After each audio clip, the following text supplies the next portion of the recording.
Welcome back to the show, everybody. Check out this headline. The gatekeepers to cross-border payments are fighting to stay relevant. Don't believe it. It's still true. We got that, Gary Gensler, and so much more. Somebody roll that beautiful intro.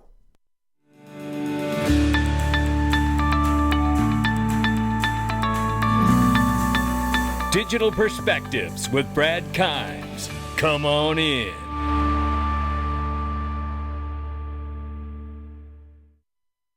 Welcome back to the show. You can follow us on Twitter and YouTube for exclusive content. Right now, $1.09 trillion market cap for crypto. The market is up 1.1%. Bitcoin, 26,400 plus right now, 1625 and change for Ethereum. Tether market cap is just over 83 billion right now. We see XRP at 48 cents. It says it's up 0.5% on the 1 hour, up 0.3 on the 24 hour, and off by 3% on the 7 day. I know everybody's frustrated in a down market, but hang in there. I feel things are going to turn in the near term. And I have nothing to base that on but my gut. Then we see this. Excuse me. I've been fighting strep throat and misdiagnosis and and the wrong medication for the last 4 weeks. Hopefully, they've got it right now, so we'll see if they get rid of it. Let's go here. So Ripple's 2023 New Value Report reveals 77% of finance decision makers feel optimistic about crypto, and Latin America leads the bullish sentiment on crypto for business. Position yourself at the forefront by investing in Ripple with Linqto. And you know what? I'm encouraging everyone right now to go to Linqto and register, because you never know what's coming, and I think they've got a brand new offering there you may be interested in. So make sure you go and register no matter who you are and check out what they got. And there are some of the most incredible products on this platform, by the way, and I'm just going to show you here some of them. Circle, Ripple, I Trust Capital, Cerebras, Linqto itself, Glint, Axiom Space, going to be the first commercial space station ever. Think about this. This is amazing. Artificial intelligence, which I know our audience loves here. I do too. And Uphold. The list goes on. Chain analysis. It's just remarkable. Click the link, no matter who you are, and go check it out and see what they're up to. This here from Wall Street Bulls says, breaking news, rumors are swirling that major financial giants like BlackRock may be reevaluating their stance on Bitcoin and potentially eyeing alternatives like XRP. With billions at stake, the implications for crypto market could be significant. As investors, we must stay informed and vigilant. We are witnessing a shift in institutional confidence towards more sustainable and efficient digital assets. Only time will tell. There's no question that he's right about that. Only time will tell. And I have said recently, because of Invesco, Fidelity, BlackRock, and other big, massive institutions looking for a spot Bitcoin ETF, that I've taken some exposure in Bitcoin, which I plan to. I haven't done it yet, but I do intend to have some exposure.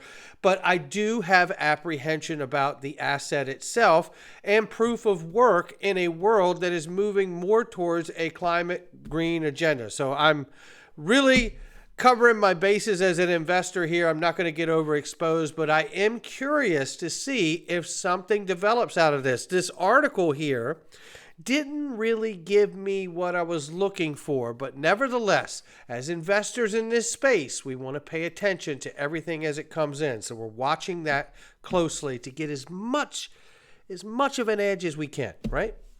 And this right here from Ryan Selka said, I respect and appreciate what leaders in the Senate and House have done in bringing forth several important crypto bills, but the probability anything passes is 1%.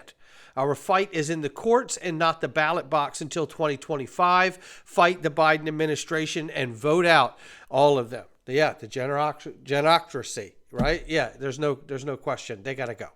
I don't want to discourage this, says John Deaton, or minimize in any way the amazing efforts by how many people who are educating our legislators. Shout out to Blockchain Association and Chamber of Digital Commerce.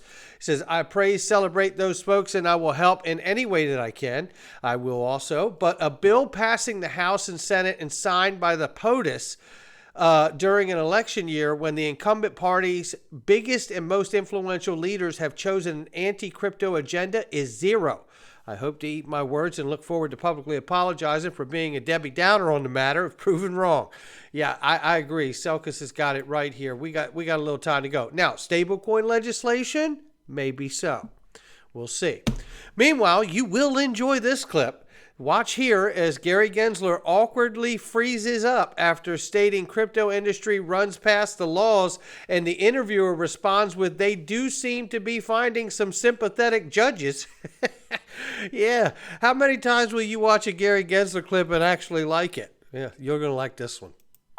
So whether it's about broker-dealers, whether it's about exchanges, whether it's about custody, we have taken up the path where we find it appropriate to put out the public comments and proposals. But there are laws, there are rules, not just here at the SEC, but across a number of areas. I think this is a field that a lot of it just wants to run past that and suggest otherwise. They do seem to be finding some sympathetic judges. So you have to be careful on that one. Boy, that one hit hard, didn't it? Well, I tell you what, I love that. I just got to have the end of that real quick. They do seem to be finding some sympathetic judges.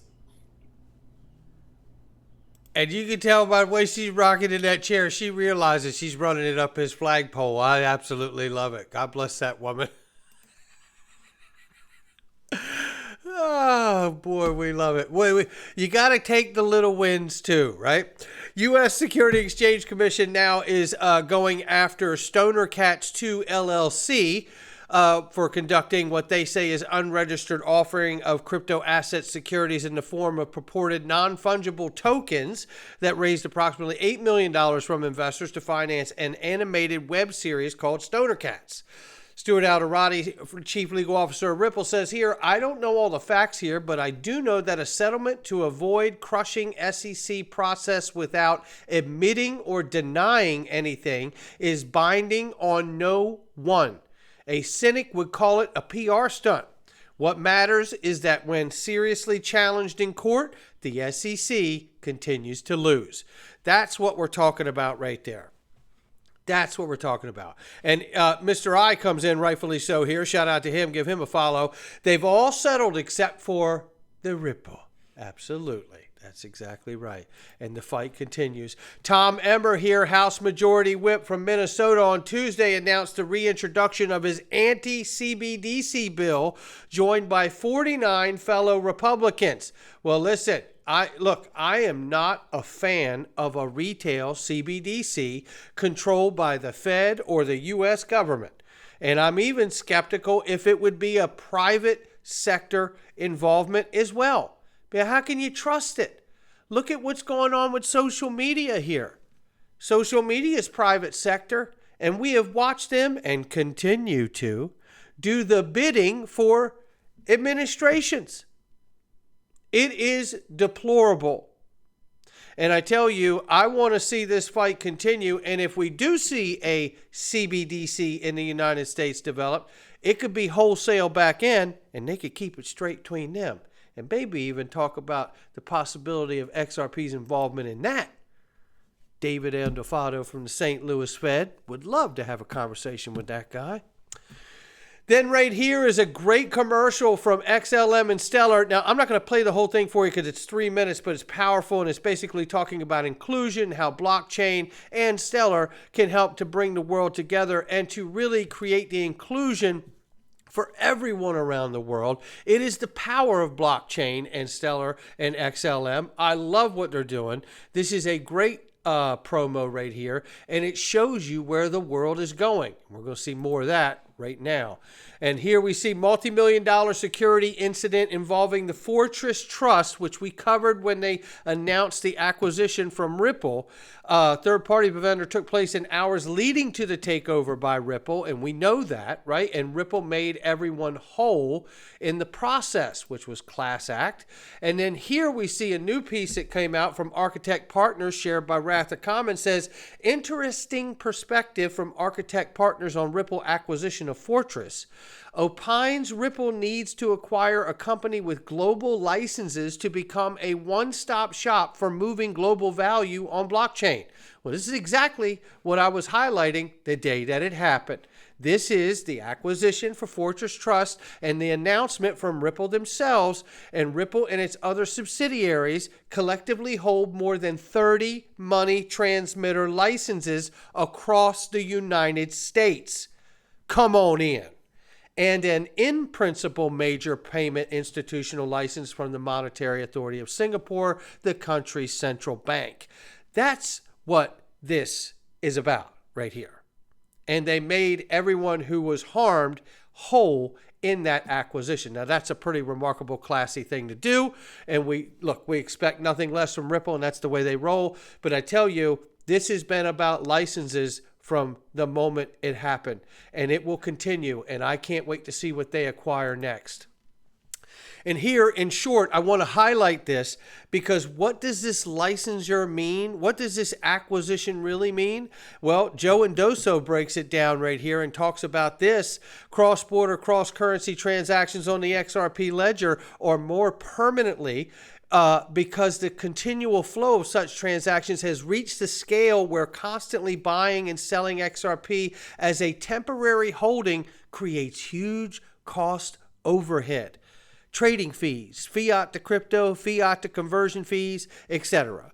Plus spot market rise inherent in that churn. In order for those institutions to go the other direction and opt to hold XRP more permanently, they'll need robust institutional grade custody solutions. He just told you that it's his view that they are going to see financial institutions want to hold XRP more permanently rather than just be a market participant. This is amazing news because this helps set up the flywheel effect, the demand to have and hold as much of it as possible. And then you bring in automated market makers to control the arbitrage and slippage. And you really are talking about a recipe for some incredible price action over time. Right here, we see one of the comments that was made by Brad Garlinghouse, and he's made it before, is the fact that he says, our customers are coming to us really seeking for us to be the infrastructure provider around blockchain and crypto technologies. Brad Garlinghouse. This is no question. This is spot on. Ripple, Brad Garlinghouse, and Monica Long are leading the global financial system into the fourth industrial revolution. And don't believe it, it's still true. Shout out to Linda P. Jones for putting that one out here. Then I want to bring you to this. Then there's this. I put this out the other day, and it was really highlighting the Bank of France. Virtual currency XRP could be used as an intermediary asset to bridge any currency pair. And I wrote this, and I want to be clear. It was created, XRP, as a digital asset. It's used as a payment token, the only digital asset with regulatory and legal clarity in the USA. It's a virtual currency that can serve as a bridge currency. And my typing's horrible and spelled currency wrong in that one. And number 5, XRP grows to serve as a global reserve bridge currency. I want to be clear, not a global reserve currency, a global reserve bridge currency, meaning you could use whatever you choose to. XRP is the option, right? And remember what James Wallace said when he talked about mBridge and was explaining that one of the models being explored as mBridge for the BIS is in fact the XRP ledger and XRP, but the native token, the way they see it on the ledger, is the CBDCs, not XRP. XRP is just merely a bridge that's used when needed. And that, I believe, takes us towards a multipolar, multi-asset world that we're headed to and we will remain in, and not just a transition. I said earlier on that we wanted to be at kind of the infrastructure layer, and there's a whole bunch of strategic issues associated with that. One of them, quite frankly, is that if you work with regulated endpoints, that's where all the regulatory frameworks apply. KYC, know your customer, AML, anti-money laundering, all the acronyms. if you work just with regulated endpoints, they're making sure that that is the case. Companies like WeChat have to do that regulatory work themselves. Now Swift, Swift is kind of a competitor. It's slightly more complicated than that because Swift is really just messaging. When you send a Swift transfer, it's not liquidity. You're actually sending bank messages to banks that have liquidity. So to some degree, Citibank and HSBC, really the top two, JPM, those are the top three liquidity banks. And when you're sending Swift messages, you're sending messages to banks to release liquidity and making sure the debits and credits match. And there you have it. Now listen to this before we wrap.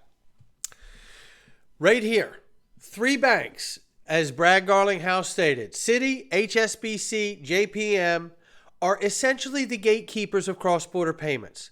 If we're going to have a new financial system, there has to be inclusion, a level playing field. XRP Ledger and distributed ledger technology tech is so powerful that everyone is fighting to remain relevant, even the gatekeepers. Not financial advice from me or anyone else. It's just my digital perspectives. I'll catch all of you on the next one.